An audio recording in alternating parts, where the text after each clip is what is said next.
rolling. Good morning. Welcome to the beautiful Lotus Room at Joshua Tree. This is Contact in the Desert 2016. I'm Lori, your host.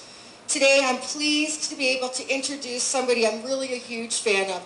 Absolutely not kidding about that. Marshall Klarfeld has got 4 books out. He has an interest in humanity, and he's dedicated the last part of his life in answering some of the big questions. His 5th book will be out December, and it's entitled Adventures of a Curious Mind. He's in the completion editing stage. So please help me welcome Marshall Klarfeld.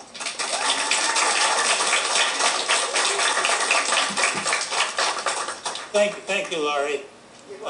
It's nice to see some friends here from previous years. And today we're going to kind of focus on Sitchin. Basically, the Sitchin theory, there are other theories out there, but to sum up what the Sitchin theory, as I see it, was that a space-age civilization 400,000 years ago colonized planet Earth seeking gold. They came to this planet from their planet, which they called Nibiru, and the purpose was to get gold to save the atmosphere of their planet. The stories have come down to us. Can we have a slide, please? No slides. Okay. The stories have come down to us from the discovery in the 1800s of thousands and thousands of cuneiform tablets and cylinder seals in the sands of what today is Iraq. These stories were written in the cuneiform language, which was the first written language by the first civilization that has a record, called the Sumerians. Now, the Sumerians are kind of an interesting civilization because they came out of nowhere. There were aboriginals, there were tribals, and then there were Stone Age. And all of a sudden, blossoming in the Tigris-Euphrates Valley was a complete civilization. They had writing, they had music, they had philosophy, art, physics, chemistry, navigation. It's amazing where this all came from. But the stories that they tell in these tablets and on the cuneiform tablets and the cylinder seals is that everything they had was given to them by the Anunnaki. Now, who were the Anunnaki? The Anunnaki, they say, were their lords. And if you haven't seen a cylinder seal before, I've got a replication of one here. This is how big they were. And they were made out of a hard stone called hematite. And hematite is as hard as steel. It's also magnetic. But can you imagine engraving pictures in the negative on this surface so that when you roll it on wet clay, you got a positive picture? It's kind of the first printing press. And it came down to us from the Sumerians, and I think it's one of the most significant contributions to the history of where they came from. And what they said was that their technology, they had cities, they had street plans, they had high-rise buildings, all came from the gifts of the Anunnaki. And if you think about it, we still have civilizations on our planet today that are Stone Age, that have never been exposed to any outside forces, and all they got to was spears and bows and arrows. You don't evolve into a high-order civilization unless there's some transfer of technology. So, this picture here shows what that produces. When you roll it on a positive clay, you get pictures like this. This is the most famous cylinder seal. It's in a German museum. And I like it because it not only shows pictures of what we think the Anunnaki look like, but up in the left-hand corner, they threw in gratis a picture of our solar system with the sun and all the planets around it. Now, in early times, before there were telescopes, all you could see were the inside planets. You couldn't see Neptune, you couldn't see Uranus, you couldn't see Pluto. In fact, we just found Pluto in 1930. Up in this left-hand corner, they've depicted the entire system to scale. And you wonder, where'd that come from? Had to be people who knew about it. Okay. One of the 7 tablets that were found were called Enuma Elish. Enuma Elish were the creation tablets. There were 7 of them.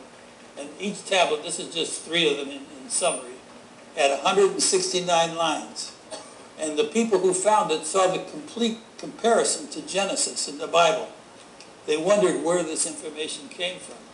And the planets were named in this poem.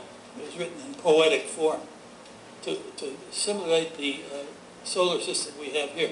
Now, the genius of Zechariah Sitchin was that he took Enuma Elish and he saw in it the story, the cosmology of our solar system, how it was created.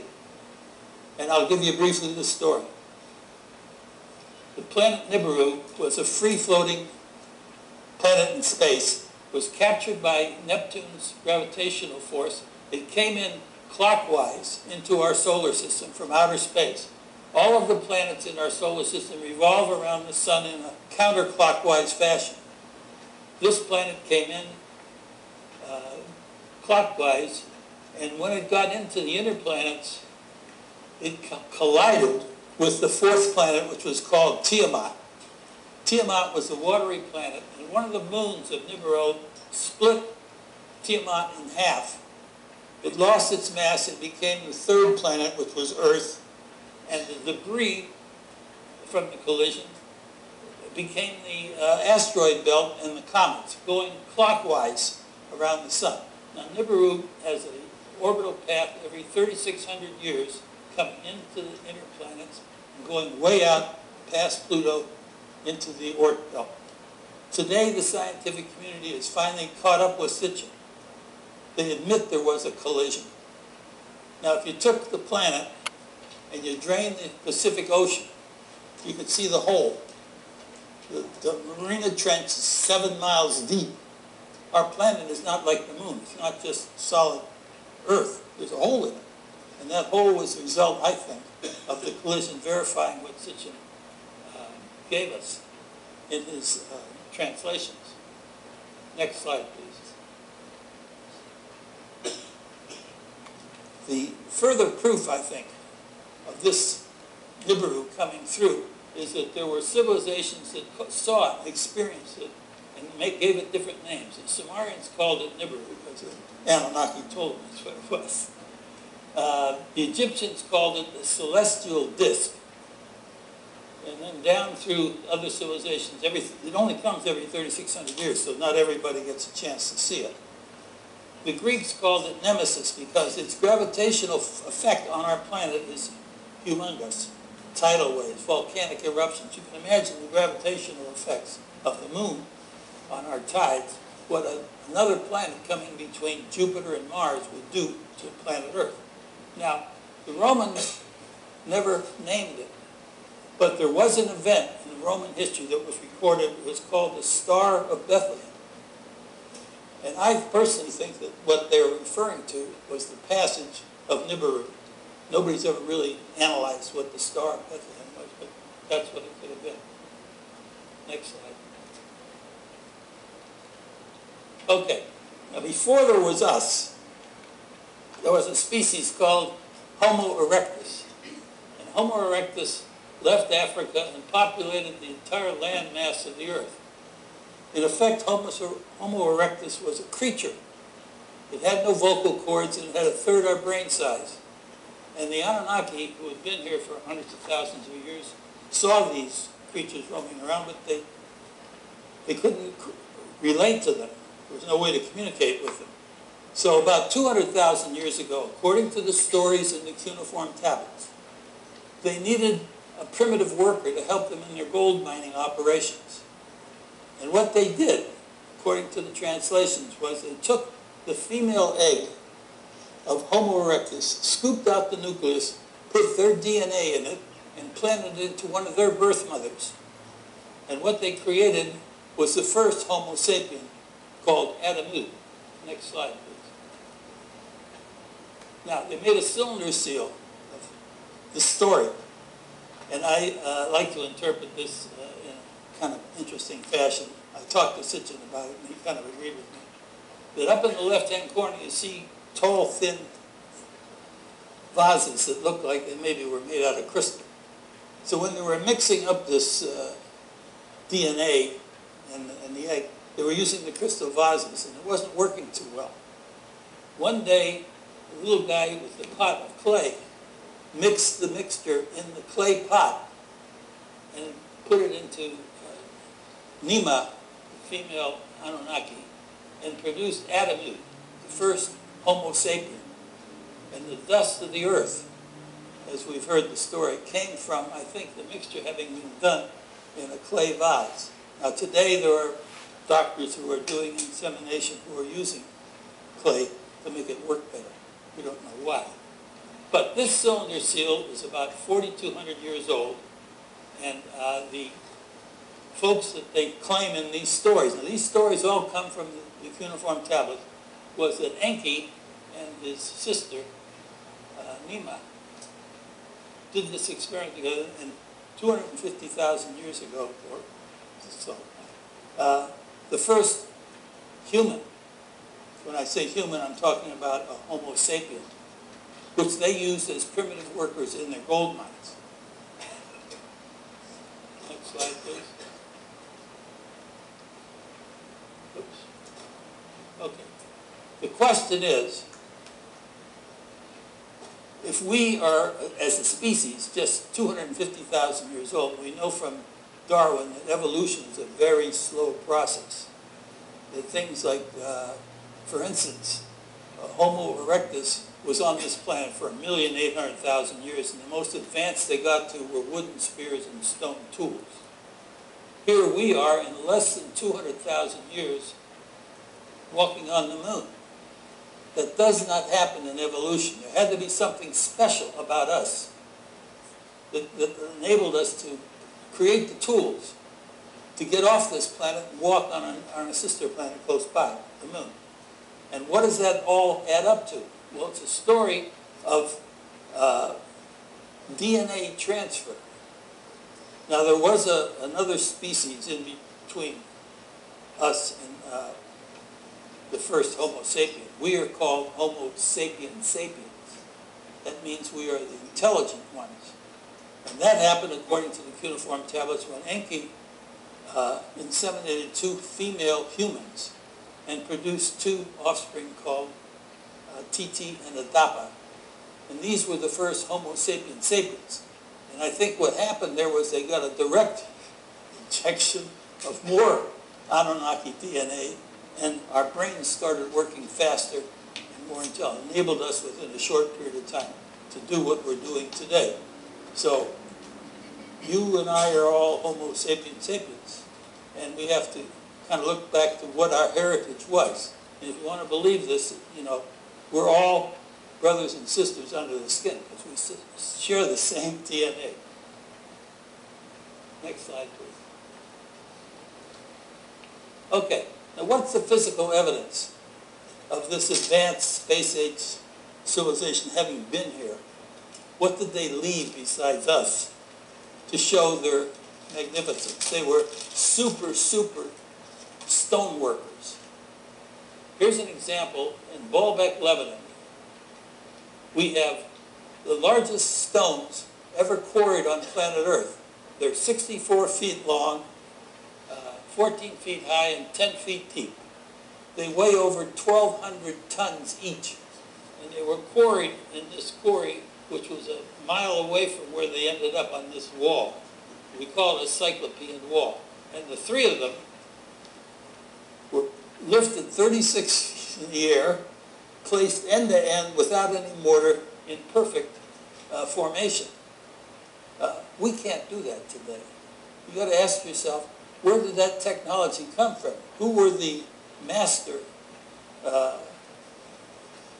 engineers and architects who were able to take stones that size, quarry them perfectly, transport them up the hill to this site and put them end to end. Now, in the stories from the cuneiform tablets, this was what they called the landing platform.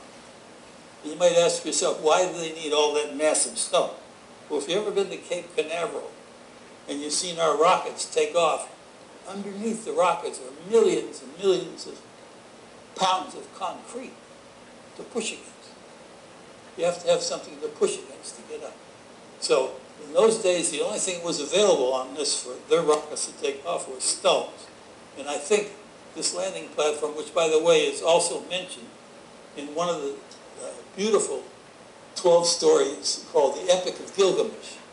Anybody read the Epic of Gilgamesh? Okay, you know that he ends up going to the landing platform to get his Shem to go back up to Visianu to become immortal. Well, what was it? It was in the cedar forest. That's exactly where this place is. Lebanon is the place where the cedar forest is. And I find it fascinating that the stories, not only in the cuneiform tablets but in history, are starting to reveal the presence of these super beings. They're making a movie today called The Iliad, which is the story supposedly credited to Homer of the Trojan War. Everybody said, well, there wasn't any Trojan War. Well, all of a sudden, some guy found Troy. And if you read the Iliad in the Trojan War, it talks about the gods. They were the ones who were playing with the people. They played with Paris. They played with, what was her name?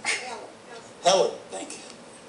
And that story, I think if you examine it, is kind of telling us what their involvement was with humanity over the period of time. Next slide, please. I went to a place in Sicily. It's called the Greek Amphitheater. This is a stone mountainside, limestone mountainside. It's been carved in a circular form, and it's so perfectly done that there are terraces and there are stairways going up in between the terraces. Now, the people today say that the Greeks did this. I say, I don't think so. And the reason I say that is that the stairways originally were 12-inch risers, and the Greeks put wooden steps over them. These are wooden stairways that are covering up. They're 7-inch risers. That's what we walk on, the 7-inch. Well, who walks on 12-inch risers? 9 feet tall people.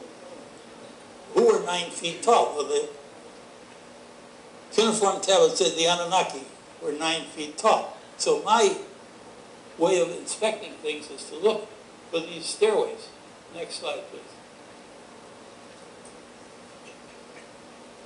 Okay, here's the wooden stairway covering up the 12-inch. And now notice that the limestone is very heavily eroded by water. Huge amount of water that leached out these holes that covering the terraces. And I've come across a new theory. I call it the washboard gold mining theory. That there was a water supply at the top of this terrace that had placer water in it. And the placer water flowed down over the terraces. And gold is 19 times heavier than water, and it precipitates out when it hits the thing. Today we have sluices. They take the mud and they sluice it down a washboard to bang out the gold. Well, this process, if you had a bunch of water that had gold in it, placer gold, you could knock it out. And I'm looking for other ways to verify this. Next slide, please.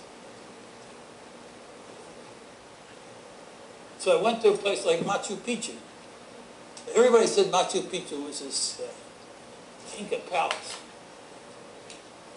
And all these stones forming terraces were made out of a granite mountaintop. Now, a civilization that's a Stone Age civilization has only stone tools. It isn't going to do that. So I said, why did it have all these terraces? Well, again, there's a river that goes around Machu Picchu. Can we have the slide back, please? And the river water is taking gold from the Peruvian Alps into the river, and it goes around this point. They just pump it up and sluice it down over these terraces. They're all over the place, and also on the way up, and they collect gold. So my new theory is called washboard gold mining. And I believe that we have more evidence of that at places like Ollantaytambo, the Greek theater. By the way, these terraces had lips on them. Why would you carve out the stone and leave a lip on the edge if you weren't going to collect something there? You weren't for toe protection. So I've gone on to find out more and more of what it comes from. There's a place called Sochi, Russia. The Olympics are there. And there's a statue of a gal, I think her name is Adina, and she's holding up the golden fleece. Do you remember Jason? Yes. Jason the golden fleece. Okay, what was it? Well, it's a sheepskin that you stick in the placer water, and they have fibers that have lanolin on it, and it collects the particles of gold. So if you stick it in a placer river, you can collect gold. Bingo. They put sheepskins down on these surfaces to collect the gold. Well, you needed millions and millions of sheep, right? Okay. Michael Tillinger has discovered in Africa hundreds of thousands of stone circles. And everybody's trying to figure out what were the stone circles. Well, I went back and did some research, and Enki, who was one of the Anunnaki leaders, was known as the master of the sheepfolds. And you look up sheepfolds in Google, and you see it's a stone circle that you raise sheep in. In the olden days, they had to pen them in. Today, we have electrical fences that pen in the sheep. And in those days, okay, I found these stone circles not only in Africa, but in Syria, and also in Peru. And another of our folks, Brian Forrester, went and listened to the vibrating stones. Michael said these stones vibrated with a frequency. He tried to attach something to the frequency. I said the frequency was to keep the predators out. They didn't have electricity like we have today. And I asked Michael last year, he had his booth right next to me, he said, what do you think about that? He says, well, you know, interesting, Marshall. Every time I went into those circles, there were no snakes. I said, that's possible. These frequency stones were keeping the predators out. Well, okay, so there were millions of skins available, pelts available. And I went around the world looking for other places that they could do this. And I found that the pyramids in Mesoamerica are step pyramids. Well, a step pyramid is a beautiful washboard.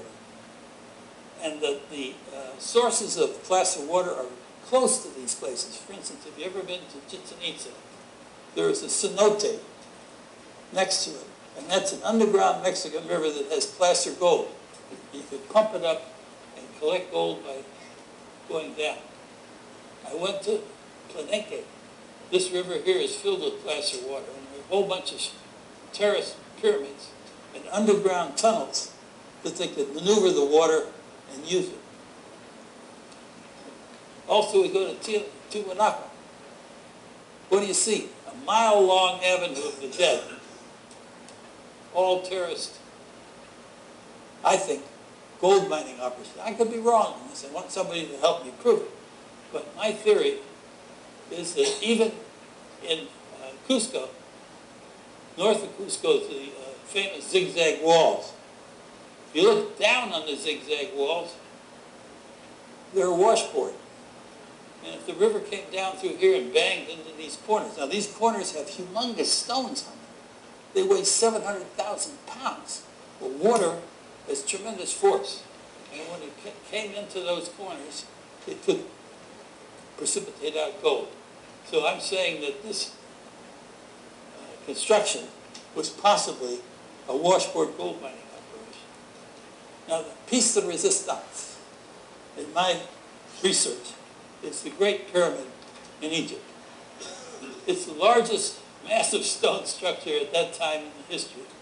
And inside of it is one of the most incredible pieces of architecture. You ever look inside the diagrams, you see passageways, you see chambers, you see the grand gallery, and you wonder what the heck was going on inside of the Great Pyramid.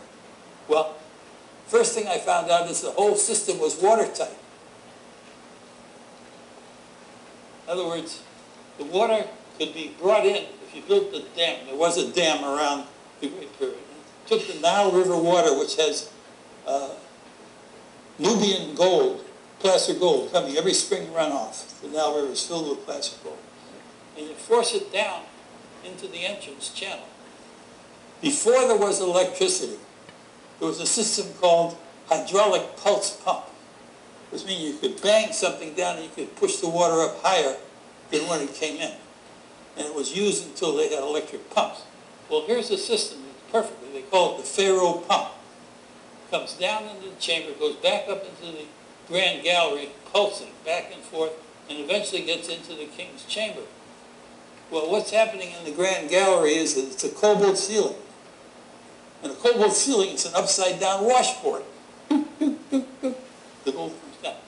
And the smoking gun that I project is this box, which is found in the king's chamber.